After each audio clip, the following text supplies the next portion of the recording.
स्वतंत्रता संग्राम सेनानी पंडित विश्वनाथ त्रिपाठी के स्मृति पर्व में 16 से 20 अक्टूबर 2024 तक विश्वनाथ त्रिपाठी शिक्षण संस्थान में शानदार मानस प्रवचन का कार्यक्रम हुआ।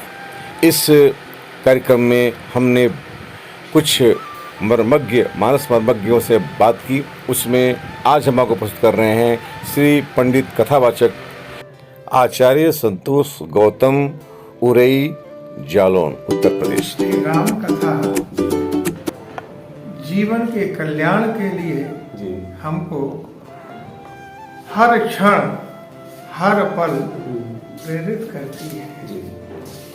श्री राम जी ने अपने चरित्र के माध्यम से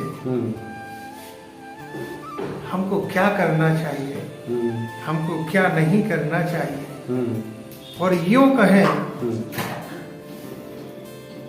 शास्त्रों में धर्म विषयक बातें ही बतलाई गई हैं। वेद प्रणहितो धर्म अधर्मस्तद विपर्ययः वेदो नारायण साक्षात् स्वयंभू इति शुश्रुम। धर्म वेद प्रतिपाद्य जो है वह धर्म है। वेद के विपरीत आचरण अधर्म माना गया है।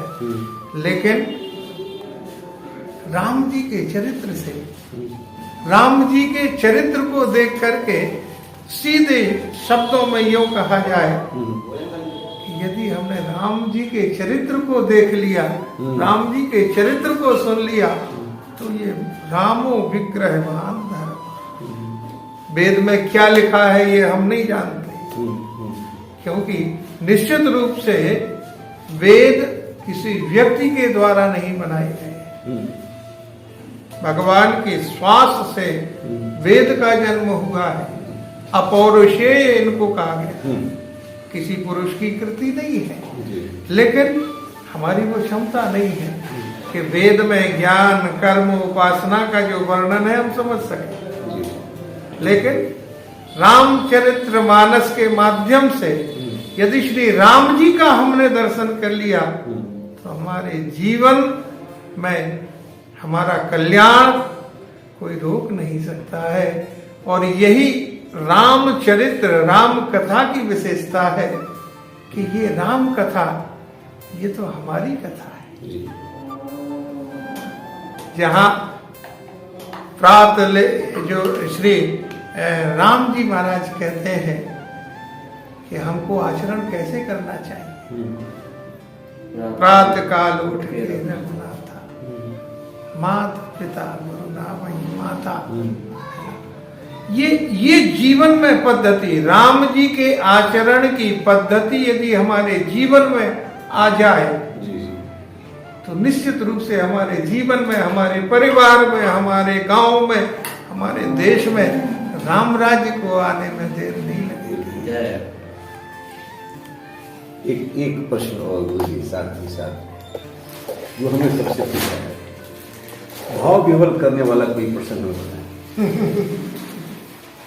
देखो भैया, इन महापुरुषों ने जो जवाब दिया है, को बड़ छोट कहत अपराधो, राम जी का जो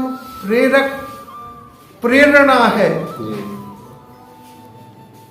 राम जी का तो जन्म ही धर्म सेतु पालक तो बता, समाज को, राष्ट्र को जोड़ने के लिए श्री रामभद्र पधारे।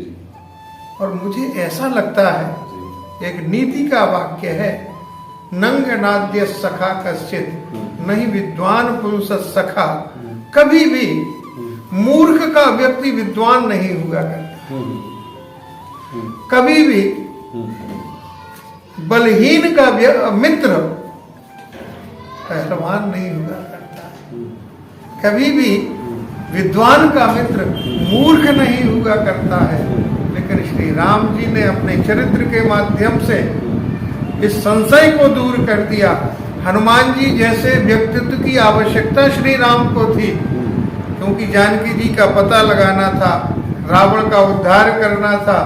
लेकिन सुग्रीव जैसे भगोड़े की क्या जरूरत थी, जो ताके बल रघुवीर कृपाला, सकल भुवन में फिरऊ बेहाला। और महाराज इस ऋषमुख पर्वत में मैं उसी बाली के भय से रहता हूं। लेकिन सुग्रीव जैसे भयाक्रांत व्यक्ति को भी श्री राम ने अपना मित्र बनाया है। इससे बड़ी राम कथा की विशेषता और क्या हो सकती है। और प्रेरणा की यदि बात कहें, अरे राम तो वो है जिन्होंने जास छाए छुए ले ये सींचा। आज हम लोग चतुर्थ वर्ण के बारे में बड़ी बातें करते हैं। कुछ ऐसे व्यक्ति हैं जो रामचरितमानस के विधानसभा और लोकसभा में पन्नों को फाड़ते हैं। कुछ लोग इस हिंदू समाज के महापुरुषों पर अंगुलियां निर्देश करते हैं और कहते हैं ये मनवादी लोग हैं। भैया मनु जी ने तो सबको साथ में लेकर के चले, तो सबको साथ में। और हमारे यहाँ मनु से ही ये सारी आबादी है। यदि शास्त्रों में देखा जाए तो आदि पुरुष मनु है। अरे भाई, जिन मनुवादी की बात करते हो उस मनुवादी तो सभी है। ये जो भी दिखाई दे रही है मनु की आबादी है। अब जो केवल एक वर्ग विशेष को मनुवादी कह करके संबोधित करते हैं, अब वो कहाँ की आबादी है ये तो ठाकुर जी जाने।